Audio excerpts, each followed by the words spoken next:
Okay, now we said earlier we'd do a little happy stream in here, so we're going to have to start making some decisions. Where is our little stream? Where's your little stream?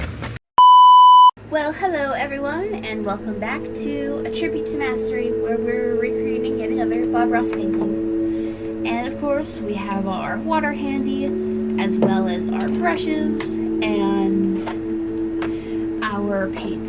We just need our usual green, blue, yellow, brown, red, and white. And I went ahead, and we're doing a black canvas today, so I went ahead and covered the canvas in a layer of dark green and dark blue, and we went ahead and mixed them all nice and up because this is going to be one of our more different paintings. So let's go ahead and just jump right into it before the paint dries too much. Now we need to take our bigger brush and load it full of white paint because we're going to need a lot of that today. And we're just going to go about here and we're going to start making what's going to become our sky. And because of the white, it picks up on the green and blue underneath, and all of a sudden it creates these fantastic new colors. And we're going to want to bring it down about halfway, of course, halfway-ish. And if we need more paint, that's okay. We're going to need a lot of this today. It wouldn't surprise me if this painting ends up being primarily green, but you know what? That's okay. We've done a couple of paintings that are primarily one color in the past, and they all look pretty good. Hey, we need more paint. And then, of course, once we're done, we're going to need to use our water and get as much of that paint out of our brush as possible.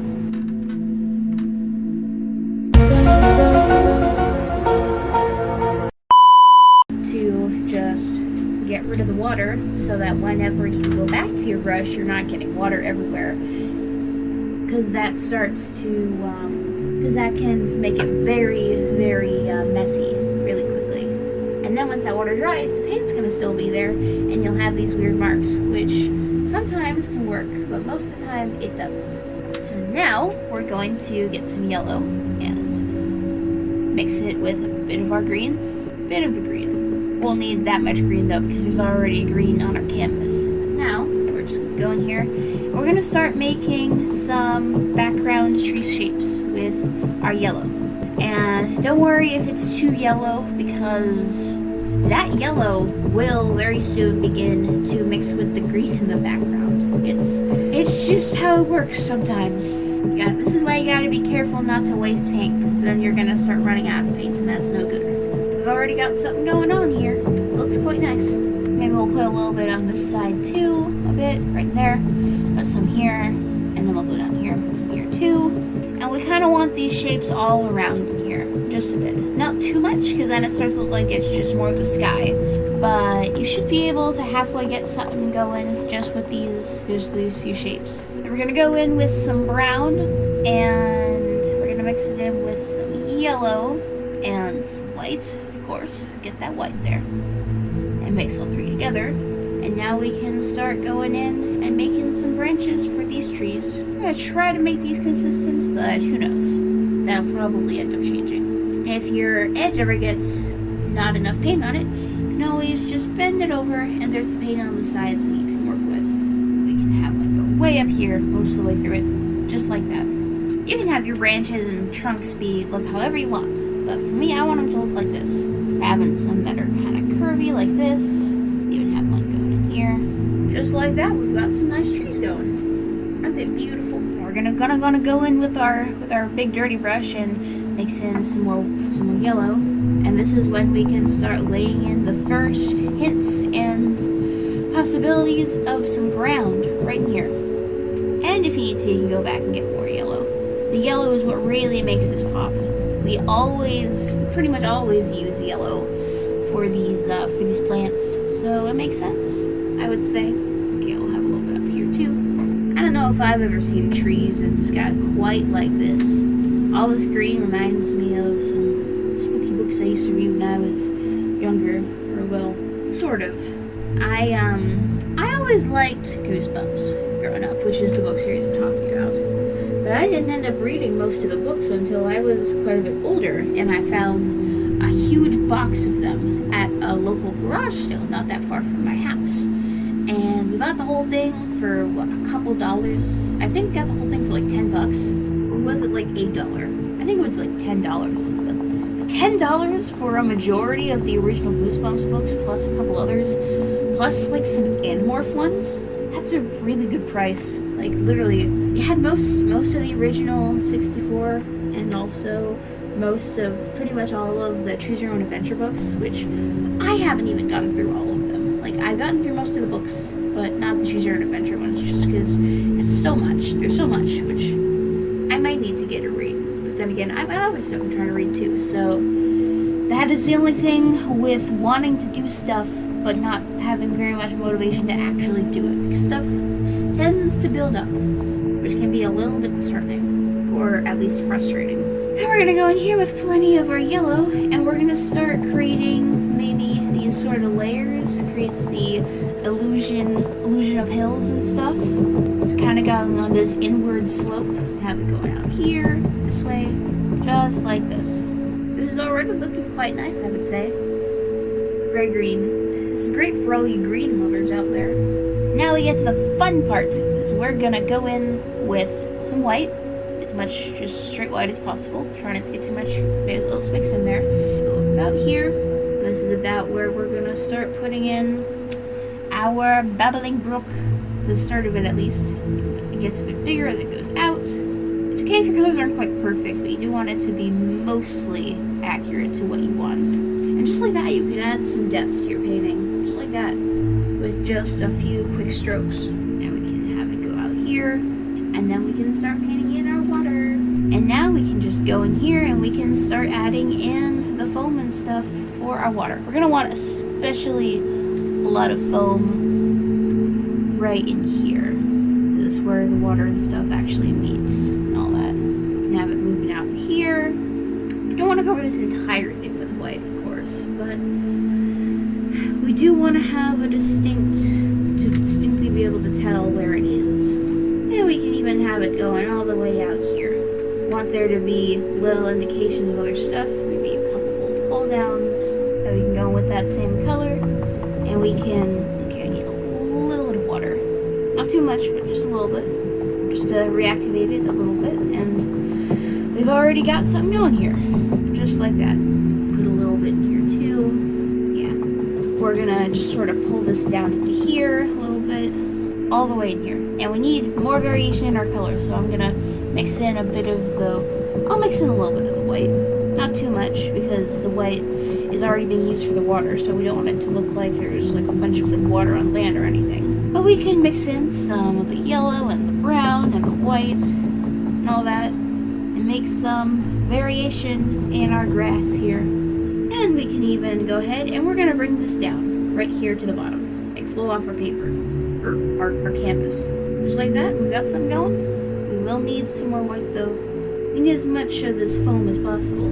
Don't want the colors to blend too much, because then it loses all of its, loses all of its texture. And one of the best parts about painting like this is the texture, because your little lines and brushwork, they tell a story. Because as you can see here, if we had just pulled this down, you would lose all of the illusion of depth and all that. And we're gonna go ahead and add a little bit of foam right here as it meets, before it goes right into more of a waterfall, like a miniature waterfall. Okay, we're gonna just add to that there, just like that. Now we can go in with our brown, and we're adding in a bit of a bank for our water to go against. I think I'll mix in just a little bit of the red too. And I think I'll go in with a bit of the red, and I'll add a little bit down here, especially right by the banks. I think that could look nice. Maybe there's some red flowers. We'll just mix in a bit of that up here too. Maybe adding some berry bushes, some nice little things. Don't want too much, but just enough to make this look like something that it previously wasn't. And we're just going in here. We can use the paint that's already on our canvas to use paint for the other parts of it, just like that. Just really press it down here, the red and the yellow. Add a little bit to these trees up here. Of course, we can go in here with it, adding some red leaves to this. Maybe this is more autumnish, and maybe that's why there's some red leaves, or maybe this is like reflections from the sun. Either way, it creates some nice contrast. Don't want to use too much because it can cover up a lot of the detail really quickly. But that's okay. We're doing the best with what we have. We can go in here and we can add some of our white, yellow, brown mixture, and we can add, we're adding some detail in our hills, add some more depth to them. All the little details at this point. It's all the stuff it's the most important, really. We can go in with some brown and some blue and some green, mix that all together. We can use that color, and we need more of it. And we're just creating a big old tree right here. And then if we want, we can go ahead and we can add some red to the sides for highlights. I think it looks very nice. And how about this time we go and we make this side green? We've done blue before, but why not green? And then we can do the exact same thing on this side too. Pull it down in here, pull this here, and all of a sudden we've got the base of a new tree. So we're just gonna go in and can add some branches way up here. Don't want it to be too symmetrical because that's not usually how things work in nature. So we're gonna add some branches on this side, but not quite on the other one, and maybe one in here. And now I think we can do the same thing on this side with the red and the green. You know, there are a lot of places out there that people can visit, but a lot of times people don't end up doing it because they don't have the time or the money or the energy to do it. So I feel like being able to paint stuff like this is kind of like a way to have fun, explore new places, go to all the places that you wanted to go. You just paint it, and suddenly you've got your own little version of it you keep at your house. Okay, next up we're doing the green, so we go in here, just like that, pop that in there, makes this tree look much more healthy and maybe more lived in. It adds more color variety to it. Probably all sorts of little things that like to live in here. I bet a bird could make a nice nest out of some of these branches. We can even go in with some more green and some more red, and we can just go in here and plenty of that red and green. Creates this really nice dark color, and it fits with both sides of it. How about we go with some brown out here, and we'll just pull up and make one really big tree. Coming down this way. We can just go in here and very easily just put in some of our coloring here, some red and some green right in here. Just like that. You can even go in with some brown, add some cool branches to this, put one going through here, even go in here and give them some curve, makes them look a little bit more realistic. Add some stuff coming off of them like this. You can even go in here with our green and add some green to it. Need plenty of it. Add a bit of white in here, lighten it up a bit. Because if we get too much of a color on one thing, and our colors will start to get muddled, and then pretty soon we're coloring with mud, and that's not what we want to do. So, okay, we're gonna do it here, and a little bit here, and just like that. And now I'm gonna go ahead and get my paint ready, and we're going to go ahead and sign the painting. So be prepared to look for it. Okay, I think that's gonna about do it for this one. I hope that you enjoyed this episode of A Tribute to Mastery. I hope you enjoyed watching me make this painting as much as I did actually making it. And I think that's about time. So I will see you all next time. This is Painter signing off. Alright, so long. Farewell.